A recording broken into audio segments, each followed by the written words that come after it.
We are now settled back at home in America after our trip to the UK, and I have seriously noticed a huge difference. Huge. My last video was on our trip to Swanage in Dorset, which is my hometown. It's very touristy and fun in the summer. My mum lives there, and the moment we realised how American Isabel has become is when she asked my mum for a PB&J sandwich. And my mum just looked at her like, what is that? And I had to explain it's peanut butter and jelly, but it's not actually jelly, it's jam.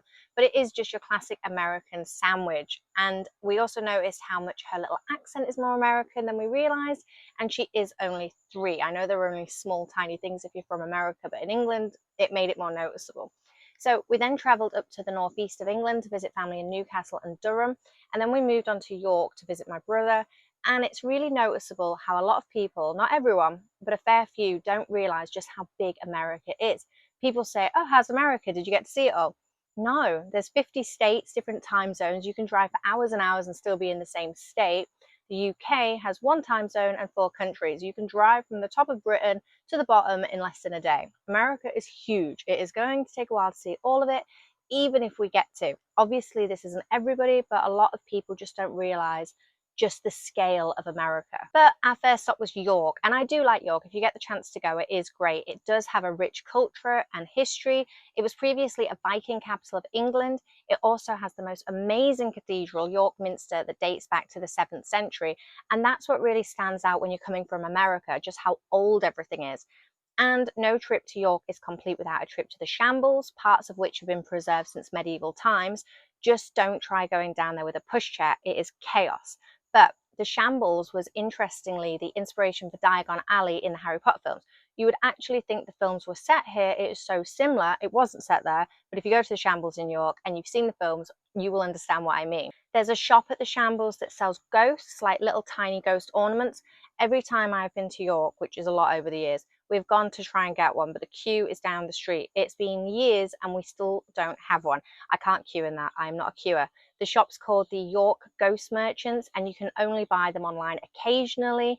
The sale of the ghost gets announced on social media or via email, but it's just not the same really, is it? You need to get it in the shop.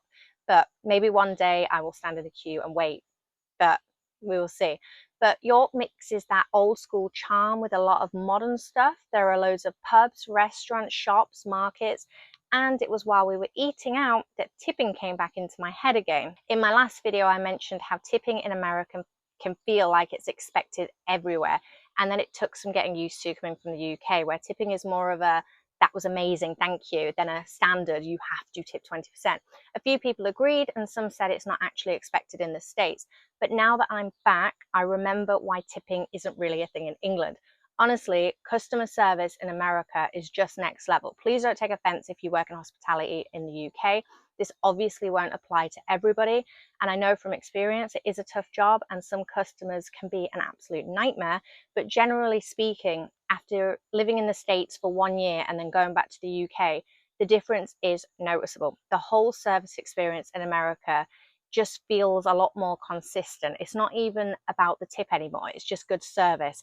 And going back made me really see that. So I was happy to have some traditional British food. We had fish and chips and we had a cream tea, which I've not actually had in America. I know you have got it here, so I can't compare it because I've not had it.